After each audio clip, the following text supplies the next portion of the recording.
দর্শক শ্রোতা, যেমনটা বলছিলাম যে নতুন একটি রাজনৈতিক দলের আত্মপ্রকাশ ঘটতে যাচ্ছে জাতীয় নাগরিক কমিটির। আমাদের সহকর্মী ইসা কিমন সে বিষয়ে খোঁজ খবর রাখছেন, আমরা যুক্ত হচ্ছি তার সাথে।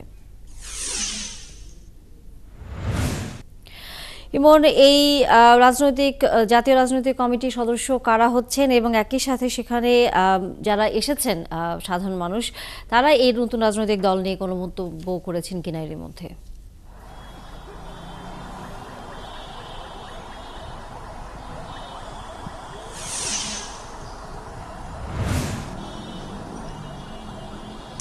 ধন্যবাদ তানিয়া। গতকাল বৈষম্য বিরোধী আন্দোলনের যে প্ল্যাটফর্ম, সেখান থেকে জানানো হয়েছে যে জাতীয় নাগরিক কমিটি তারা সেটির আনুষ্ঠানিক ঘোষণা দিতে যাচ্ছেন এবং সে উপলক্ষে আসলে 4:30টায় তারা শহীদ মিনারে একটি সমাবেশ ডেকেছেন এবং সেই সমাবেশে আসলে আত্মপ্রকাশ করবে এবং সেই ঘোষণা দেওয়া হবে। তার আগে একটু জানিয়ে রাখি যে সকাল থেকে যারা আগ্রহী সর্বস্তরের জনতা আছেন তাদের জন্য তথ্য সংগ্রহ করা হচ্ছে জাতীয় নাগরিক কমিটির। যারা আসছেন তারা ফর্ম ফিল আপ করছেন, সেখানে তাদের নাম, বয়স, পেশা, ফোন নাম্বার, যোগাযোগের মাধ্যম উল্লেখ করে এখানে একটি তথ্য সংগ্রহ খোলা হয়েছে। সেখানে ভিড় রয়েছে বেশ, আমরা দেখেছি দুপুর থেকেই।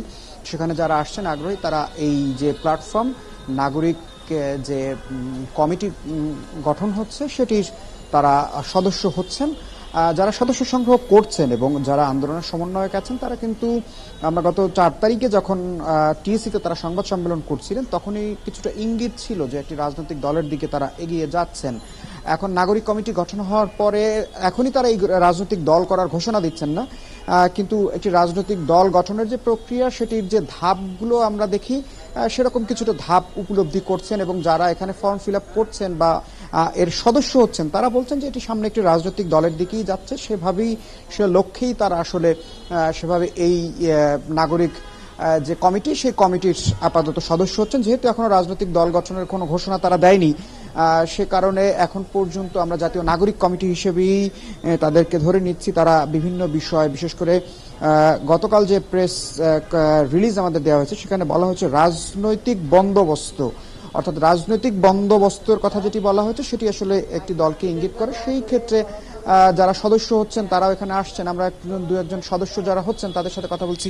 কিসের সদস্য হলেন, কেন সদস্য হলেন? এটা নাগরিক কমিটি সদস্য হলাম। এখানে ছাত্রদের না, ছাত্ররা তো আগে থেকে ওরা রেজিস্টার্ড। আমরা শুধু নাগরিক যারা আছি, আন্দোলনে যুক্ত ছিলাম, এই আন্দোলনে, এই মুক্তিযুদ্ধে, তারা এখানে রেজিস্টার্ড হচ্ছে। আজকে এটার কমিটি ঘোষণা করা হবে, এই জন্য এখানে রেজিস্টার্ড হলাম। কি হবে যদি?